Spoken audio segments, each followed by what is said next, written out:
this world. So at this point, I'll invite Senior Secretary to also give his remarks. Okay, thank you, dear Charaya. And I do recognize the presence of the DG, and thank you for those remarks. I think they speak into quite a number of areas, and it's important that we all need to be alive to the challenges that we have faced, I think, in the last 10 months now. But needless to say, I think today's gathering is symbolic to the partnership that ZPPA and ZUFIAW share.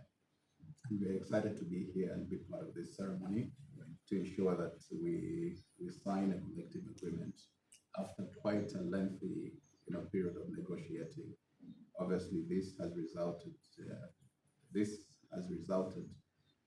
due to the Employment Commission that was operationalized following the enactment of the Employment Commission Act last year.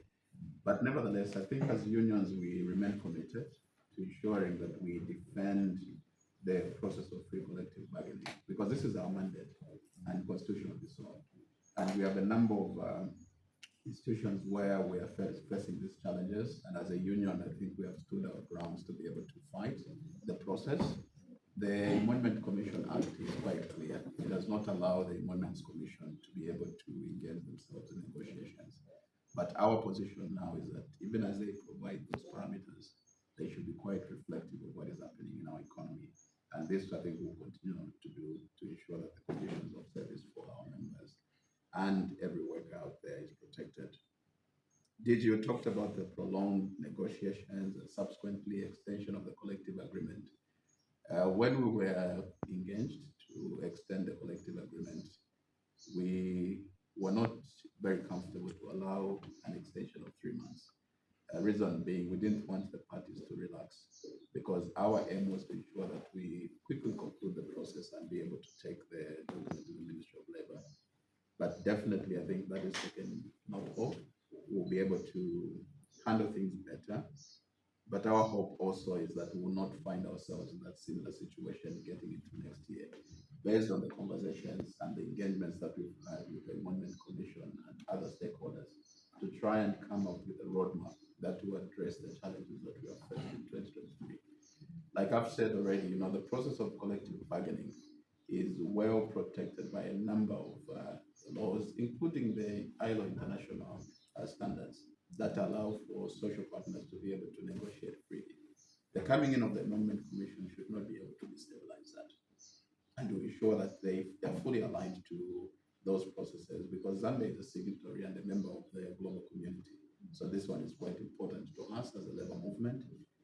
We have been able to do quite a number of things. I think the issues to do with the Employment Commission was one of those that were discussed during the last Tripartite Labor Consultative Council, meaning government, even through the Ministry of Labor, is also committed to ensuring that we address the concerns that are being raised by ourselves as workers. In terms of delayed negotiations, I think it's a number of appeals, maybe through HR, that we need to quickly begin to engage, off the table. I know you could be having those consultative meetings with the leadership at the branch, but if we can, by all means, ensure that we are consistent with those, it will also be helpful, because once we get to the table, most of those conditions will just be formalizing them. We could have agreed on a number of them. We could have provided a roadmap of how we are going to handle that. It also helps that we conclude the negotiations in good time. Delayed negotiations that DG, exposes the institution, because you have a situation where our members and your employees will be coming for work and they will not fully invest themselves, because they'll always be interested to know what is happening at the BU when the negotiation is going to be concluded. This year we have delayed for 10 months. I think this is something that we can do better, and hopefully with those ideas shared within this gathering, I think we'll be able to find ourselves in a better space. In terms of the conclusion of the bargaining unit, I will be failing if I do not recognize the efforts of the team that starts to be able to conclude on a number of issues and be able to amend the collective agreement that we'll be signing today, that will be running from this year into next year, December. I think we really had a difficult time especially on the part of management, with the provision of the parameters from the Emoluments Commission, some of which we have seen in other institutions, and we are challenging them because we don't think these parameters are quite reflective of what is happening in the country. The inflation, as reported as of September, is now sitting at about 12%. The cost of fuel has gone up. The cost of living has gone up. There is need for the Emoluments Commission to be realistic with the parameters that they are being given. But most importantly, we don't want the Emoluments Commission to give parameters that will be predetermined on the part of management and take away your space for you to be able to negotiate. Because the integrity of the bargaining unit now will be questioned. We cannot afford to go to the BU for us to just be able to conduct an academic process when we go there. We need to negotiate, and management should have enough space to do that. But the maturity and the professionalism demonstrated during the process, cannot be overemphasized by the team leaders from both management and the union. And I also wish to thank our team from the union, who were always there to ensure that you negotiate for conditions of service that will be favorable for our employees. Like what Digi said, the process of negotiating is a give and take process. And mostly when you conclude negotiations, it's not always that you're going to have a win-win situation. You win this year, you lose next year, the process continues.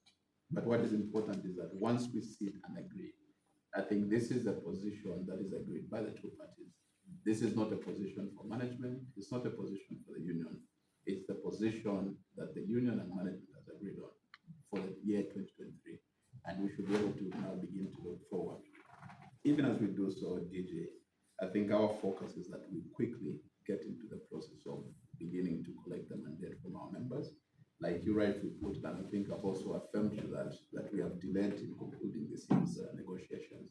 Our hope is that we can quickly collect the mandates. We begin to submit to management. Management engages the Emoluments Commission, who is now the mandated body to be able to determine emoluments. So that you can get your parameters in good time. And hopefully we can conclude by January so that our members can get their new salaries then.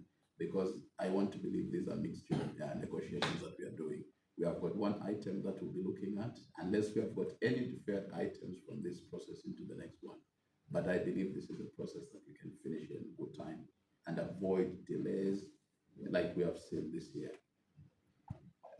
May I also just put on record our commitment as Secretariat and the National Executive members, as I've alluded already to the fact that ZUFIAW is committed to defending and protecting the interests of the workers, and most importantly, the conditions of service, and will not by all means allow a process that is being done by any other party to come and disturb what we have already agreed to. We have got what we call accrued benefits enshrined in the collective agreement. We cannot afford to give away that. We have to protect it, and most so, the law also does not allow for conditions of service to be downgraded, abolished. You need to maintain them or improve on them. And this remains our position. So we are grateful to the team, and I think we'll be able to support you in the best way possible. We are in quite a very difficult space, but I want to believe that as a labor movement, we are able to change the status quo and be able to ensure that we protect our relevance and the relevance of the bargaining process. Digi, with those few remarks, I wish to thank you and your team for having concluded this process, and we are looking forward to signing this document. And even as we sign the DHRN, this document does not go back to the Emoluments Commission. There is no provision in the Act that says collective agreements addendum should go to the Emoluments Commission. I know sometimes the Emoluments Commission is at large to make pronouncements and guidelines that are not backed by the Act. Let's take this collective agreement to the Ministry of Labor. The registration approval of this collective agreement is vested in the Office of the Labor Commission. So once this document is signed, it goes straight to the Ministry of Labor and not the Emoluments Commission. I thank you and I wish you a good morning.